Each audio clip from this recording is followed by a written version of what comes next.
Alright, hello, BookTube. In an attempt to fulfill my promise of trying to get a library tour out each day, here I am. So, we are diving back into Arthur C. Clarke. This is Childhood's End. So it says, the overlords appeared suddenly over every city, intellectually, technologically, and militarily superior to humankind. Benevolent, they made few demands. Unify Earth, eliminate poverty, and end war. With little rebellion, mankind agreed, and a golden age began. But at what cost? With the advent of peace, man ceased to strive for creative greatness, and a malaise settled over the human race. To those who resisted, it became evident that the overlords had an agenda of their own. As civilization approached the crossroads, would the overlords spell the end for mankind, or the beginning? This actually sounds really, really good.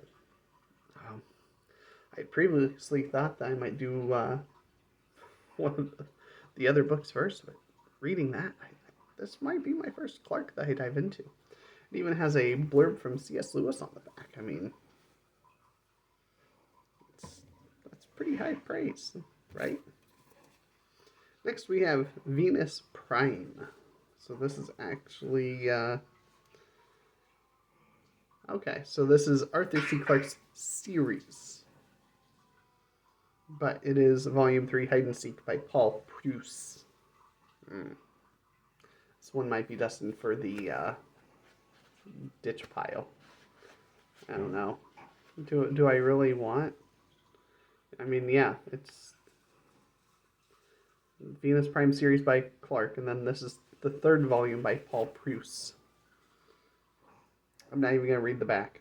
I don't care. I don't care. This is Volume 3 in a series that is a spin-off of something Arthur C. Clarke wrote. I don't need it. I'm probably never going to get there. I've got plenty of other things to read. If I'm mistaken, please let me know. But I'm assuming that was an easy, safe pass. So next we have something that is actually by Arthur C. Clarke, Imperial Earth. 2276. Welcome to Earth for America's quincentennial. The time of troubles is over. War and poverty are dead, and Duncan Mackenzie, benign ruler of the distant world of Titan, has returned to the planet of his forefathers to solve a mystery and create a son, a clone, an exact replica of himself. So this one sounds pretty good too. Not nearly as good as Childhood's End.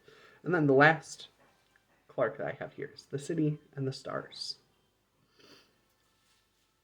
Despair is a city of the future, a billion years hence, the last stronghold of life on Earth.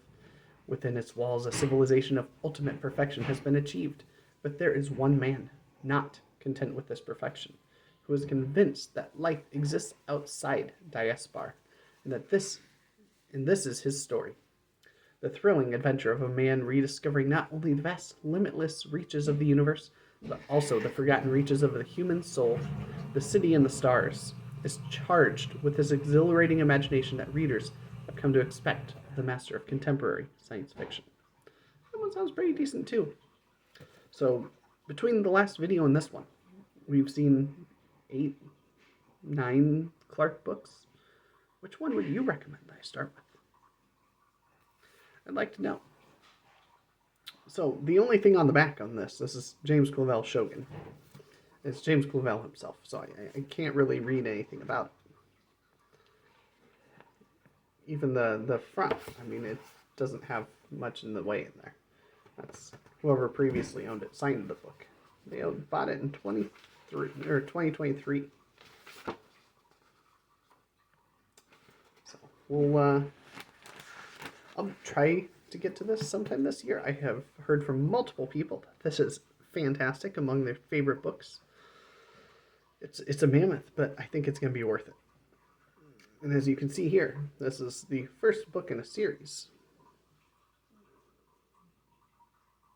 I only have this first book, but if I really enjoy it, I've got 5 more that I could read. I am assuming all pretty thick like this. I'm excited to dive into it. Next, we have my one Hal Clement from Outer Space. I intended to read this last year for Hal for the holidays and never got around to it, so this is definitely one I want to get to at some point. The two ships raced in from outer space, crashed head-on into the Pacific Ocean. One carried the hunter, the other his quarry, satanic planner of unearthly crimes. Both were parasitic spirits, living globs of acute sensitivity and sharp intellect, who could only survive by invading living bodies. The hunter began his search in the body of a handsome, talented Robert Kinnaird, but his quarry lurked in any other of Earth's living beings. A needle in a haystack, sowing destruction. So that's an interesting premise. I actually like the sound of that. Next, we have Molly Cochran and Warren Murphy, The Forever King. So this is going to be a King Arthur book. I have not read it yet. In a darkened house not far from the place where Camelot may once have stood, a madman schemes, plotting toward the day when he will wrest the cup that men call the Holy Grail from the boy who is its guardian. Arthur Blessing is no ordinary 10-year-old. The Grail is his by chance, this time, but the power to keep it, a power as ancient as time itself, is his by right. Now he must stay alive, battling foul sorcery and indefatigable assassins long enough to use that power. Sounds pretty good. Yeah, we'll see how it goes. I will eventually get around to that. So this is Graf Conklin, science fiction omnibus. And you can see it's got Asimov, Bradbury, Frederick Brown, Arthur C. Clarke, Lester Del Rey, Murray Leinster, and others. That's a pretty good who's who there. Here is a classic collection of science fiction masterpieces by some of the top authors in the field. So I like looking inside to see what we've got.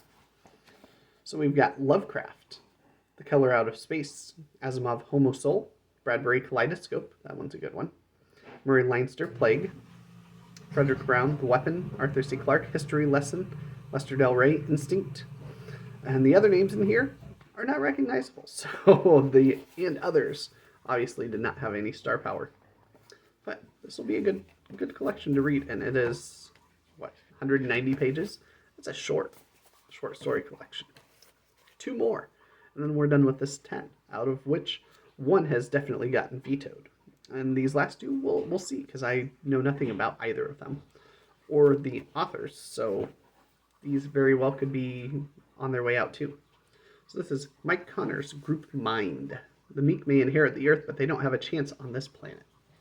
Just before their sun went nova, the citizenry of Contier, evacuated to a dry, airless planet, surfaced with immense sand plains bounded by steep canyons.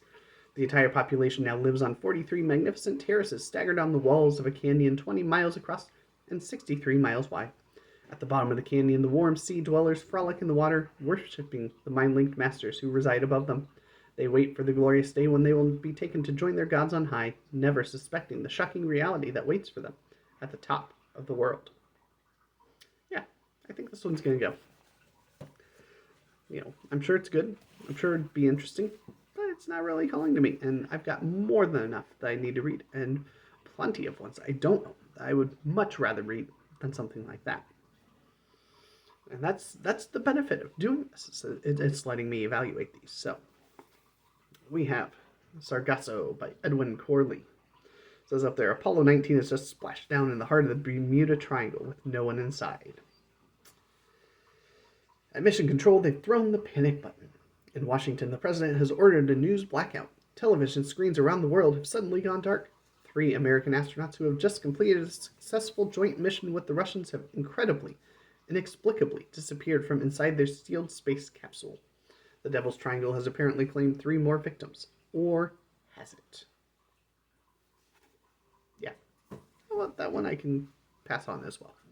And that's okay. I need to make some of these tough decisions, because the last thing I want is a whole bunch of books that just linger around, that never rise to the top of, hey, I'd like to read that. And so here we go.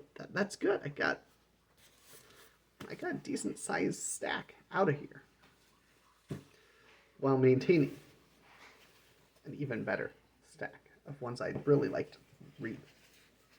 I mean, that's more than a Shogun. Not by much, but, it's more than a Shogun that's on its way out.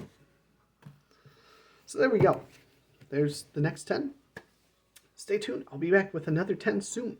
And this next 10 Include some Dante in it, which is always good, and some Bernard Cornwell. And I think we'll be creeping into the Gordon Dixon, which I have not read anything by him. I've got a fair amount. He'll be in the next one, and at least one more, if not two more after that. So stay tuned. I will catch you later. Thank you.